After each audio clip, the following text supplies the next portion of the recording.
જય દ્વારકાધીશ મિત્રો. માં, આ શું છે? અવાજમાં ગુસ્સો અને અહંકાર બંને ભળેલા હતા. તમે હંમેશા તમારી કામવાળી માટે જ મોંઘી સાડીઓ કેમ લાવો છો?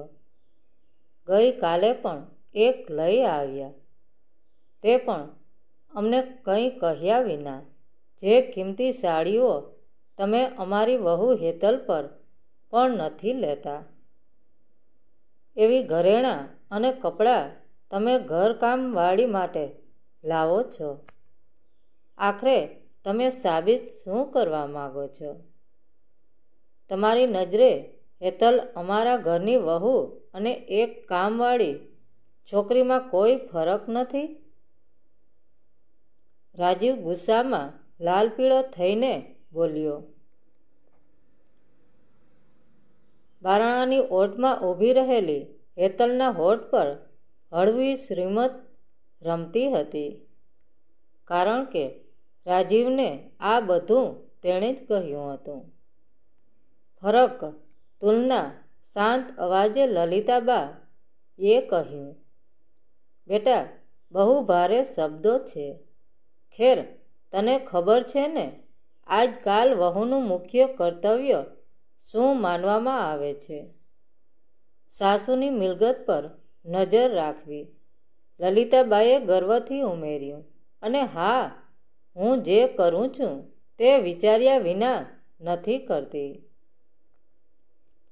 હું તારા પૈસાનો નહીં, મારા સ્વર્ગસ્થ પતિ રમણલાલના પૈસાનો યોગ્ય ઉપયોગ કરું છું. માં, મને તો કાંઈ સમજાતું નથી. રાજીવ ગૂંચવાયો. સમજાવ્યું તો હતું, પણ તું હંમેશા તારી પત્નીની વાતમાં આવી જાય છે. બેટા, સારો જીવનસાથી એ નથી કે બસ હામાં હા ભળાવતો રહે. ક્યારેક સાચું ખોટું સમજાવવાની જવાબદારી પણ હોય છે. માં, સીધી વાત કહો ને. લલિતાબાઈએ ઊંડો શ્વાસ લીધો. હેતલે એક દિવસ મને કહ્યું હતું, માં, તમારો આ સોનાનો હાર મને આપો ને. બહુ સુંદર છે. મારી સખીઓ જોઈને બળી જશે. મને શું, મારા પછી આ બધું તારું જ તો છે ને. મેં ખુશીથી આપી દીધો. યાદ છે ને, તારા કાકાના દીકરાના લગ્નમાં જવાનું હતું. મને તે દિવસે ભયંકર માથાનો દુખાવો હતો. તું ગાડી કાઢીને હોર્ન મારતો હતો અને હેતલ તૈયાર થઈને બહાર આવીને બોલી, હું નીકળી રહું છું. માં, તમારું ધ્યાન રાખજો. એને તો ફક્ત સાડી અને હાર દેખાડવાની ઉતાવળ હતી. મારી હાલત એવી નહોતી કે ઊભી રહી શકું. મેં કહ્યું, કાંઈ બનાવીને આપતી જા. તો બોલી, હોટેલમાંથી મગાવી લેજો, અને નીકળી ગઈ. લલિતાબાની આંખો ભીની થઈ ગઈ. એ જ સમયે મારી કામવાળી શાંતિ આવી. એણે મને પથારી પર પડેલી જોઈને પૂછ્યું, માં, શું થયું? કેમ આવી રીતે સૂઈ ગયા? મેં કહ્યું, માથું બહુ દુખે છે. એ તરત રસોડામાં દોડી ગઈ. તેલ લાવી માથામાં માલિશ કરી. પછી ખીચડી બનાવીને ખવડાવી. લલિતાબાનો અવાજ થરથર્યો. એ બોલી, મને તો તમે મારી મા જેવી લાગો છો. મારી મા પણ એમ જ ટોકતી. એ દિવસે મેં નક્કી કર્યું કે દીકરી તો લોહીથી નહીં, હૃદયથી બને છે. થોડીક ક્ષણ શાંતિ રહી. આથી બેટા, હું મારી દીકરીને સાડી આપું છું, અને હેતલને કહી દેજે, આગળથી મારી દીકરી સાથે પોતાની તુલના ન કરે. લલિતાબાઈએ ટીવી ચાલુ કરી દીધું. બારણાની ઓટમાં ઊભી હેતલ અને રાજીવ એકબીજાને જોઈ શરમાઈ ગયા. બંને નિઃશબ્દ થઈ અલંગ અલંગ ખૂણામાં ચાલ્યા ગયા. લલિતાબાઈએ ટીવી ચાલુ કર્યું, પણ સ્ક્રીન પર ચાલતું કોઈ દ્રશ્ય તેઓ જોઈ રહ્યા નહોતા. તેમની આંખોમાં તો વર્ષોથી દબાયેલી વેદના વહેતી હતી. રાજીવ ધીમે પગલે બહાર નીકળ્યો. બારણાની ઓટમાં ઊભી હેતલને જોઈને તે અટકી ગયો. હેતલની આંખોમાં હવે શ્રીમત નહોતું. એ આંખો ઝૂકેલી હતી, ભીંજાયેલી હતી. લલિતાબાનો એક એક શબ્દ હેતલના હૃદય પર ઘા કરી ગયો હતો. જે સાસુને તેણે સ્ટેટસ માટે પાછળ છોડી દીધા હતા, એ જ સાસુ ને એક ગરીબ કામવાળી દીકરી સમજીને માથું દબાવી રહી હતી. રાજીવની આંખોમાં પણ પસ્તાવો દેખાયો, પણ હેતલ માટે એક ક્ષણ વધુ કઠિન હતી. એ જ સમયે ઘરકામવાળી શાંતિ હાથમાં પાણીનો ગ્લાસ લઈને બહાર આવી. એણે હેતલને જોઈ, પછી થોભી ગઈ. બહેન, તમે રડો કેમ? શાંતિએ સહેજતાથી પૂછ્યું. હેતલ પાસે કોઈ જવાબ નહોતો. શબ્દો ગળામાં અટવાઈ ગયા હતા. શાંતિ અંદર ગઈ, લલિતાબાના પગ પાસે બેસી ગઈ અને ધીમે કહ્યું, માં, તમે કંઈ ચિંતા ન કરો, હું છું ને. લલિતાબાઈએ શાંતિના માથે હાથ ફેરવ્યો. આંખોમાંથી એક બૂંદ આંસુ સરકી પડ્યો. હા દીકરી, તું છે એટલે તો આજે હું જીવી રહી છું.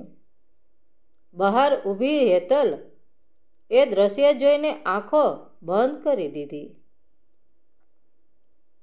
એક ક્ષણે એને સમજાઈ ગયું, સંબંધો નામથી નથી બનતા, સંવેદનાથી બને છે. અને દીકરી તે નથી જે ઘર સંભાળે, દીકરી તે છે જે દુઃખમાં સાથે ઊભી રહે. ઘરમાં બધું હતું, સંપત્તિ, વૈભવ, સંબંધો, પણ એ જ દિવસ પછી હેતલના હૃદયમાં એક ખાલીપો રહી ગયો. કારણ કે એ ખૂણો કોઈ વહુનો નહોતો, એ તો દીકરીનો હતો. જે જગ્યા હવે કોઈ બીજીએ લઈ લીધી હતી. ટીવી ચાલુ હતું, પણ ઘરમાં કોઈ અવાજ નહોતો. લલિતાબા સોફા પર બેઠા હતા. આંખો સ્ક્રીન તરફ નહોતી. એ તો કાંઈક બહુ દૂર ભૂતકાળમાં અટવાઈ ગયા હતા. શાંતિ રસોડામાં વાસણ ધોઈ રહી હતી. એક વાસણ હાથમાંથી સરકી પડ્યું. ધડાકો થયો. લલિતાબા ચોંકી ગયા. દીકરી, હાથમાં તો નથી વાગ્યું ને? એ અવાજમાં માનો ભય હતો. શાંતિ દોડી આવી, લલિતાબાના હાથ પકડી લીધા. નહીં માં, પણ તમે ડરી ગયા હશો ને? એ શબ્દ માં લલિતાબાના કાનમાં પડતા જ તેમની આંખોમાંથી આંસુ વહી નીકળ્યા. એણે શાંતિને નજીક ખેંચી લીધી, જાણે વર્ષો જૂની ખોટ આજે મળી હોય. કોઈ મને માં કહીને બોલાવશે, એવું હું ફરી ક્યારે સાંભળીશ? એવું મને લાગ્યું નહોતું. દીકરી, બહાર ઊભી હેતલ આ બધું જોઈ રહી હતી. પગ આગળ વધતા નહોતા, માથું ઝૂકી ગયું. એ જ સાસુ જેને એણે તમે તમારું ધ્યાન રાખજો કહી પાર્ટી માટે એકલી છોડી હતી. આજે એની આંખોમાં કોઈનું નામ લખાયેલું હતું, પણ એ નામ હેતલ નહોતું. રાજીવ ધીમેકથી બોલ્યો, હેતલ ચાલ. પણ હેતલના પગ જડ બની ગયા હતા. એણે જીવનમાં પહેલીવાર સમજાયું કે માફી માગવી હંમેશા શબ્દોથી નથી થતી. ક્યારેક સંબંધો સમય પહેલાં જ હાથમાંથી સરકી જાય છે. ઘરમાં હવે 2 દીકરીઓ હતી, એક લોહીની અને એક લાગણીની. પણ મા માટે જે દીકરીએ દુઃખમાં હાથ પકડ્યો એ જ દીકરી હતી.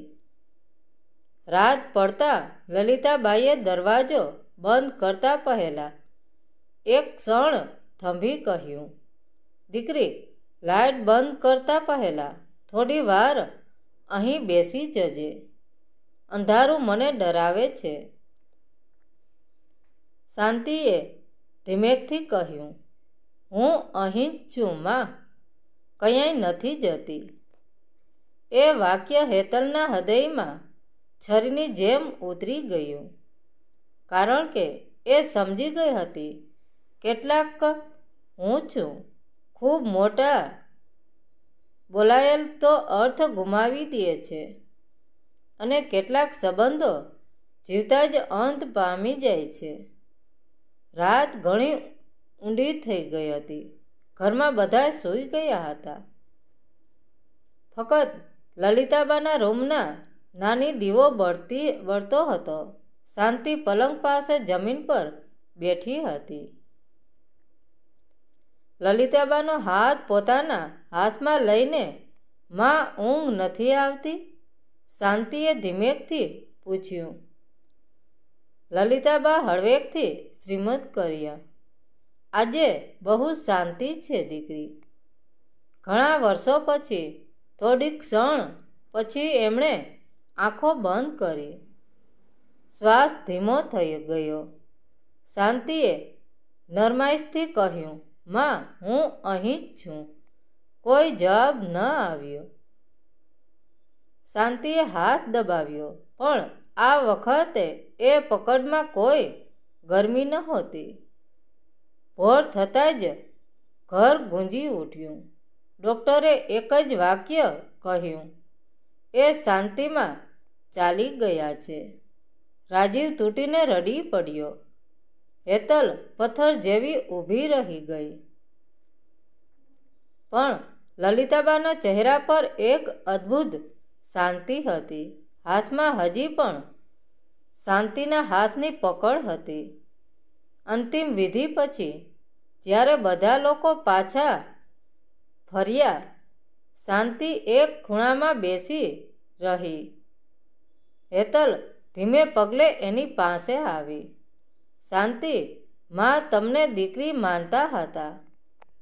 શાંતિએ આંખ ઊંચી કરી. કોઈ ગર્વ નહોતો, કોઈ વિજય નહોતો, ફક્ત એટલું કહ્યું, હું તો ફક્ત તેમને એકલા ન રહેવા દેવા. એ દિવસ પછી ઘર એ જ હતું, લોકો એ જ હતા, પણ એક ખાલી જગ્યા એવી હતી જે કોઈ પૂરી ન કરી શક્યું. અને હેતલ દરેક તહેવારે, દરેક ખુશીમાં એક જ વાત સમજતી રહી. માં જીવતા હતા ત્યારે દીકરી બનવાની તક હતી, પણ એ તક હવે અસ્થિર બની ચૂકી હતી. કેટલાક સંબંધો મરણથી નથી તૂટતા, કેટલાક સમયસર ન નિભાવવાથી જીવતા જ સમાપ્ત થઈ જાય છે. મિત્રો, સમય સાથે આપણા પોતાનાને અપનાવો, નહીંતર ગમે તેવા કરસ્તાન કરશો તો પણ સ્મશાનમાં તો બધા કહેવાના બહુ સારા હતા, ભગવાનનું માણસ હતું.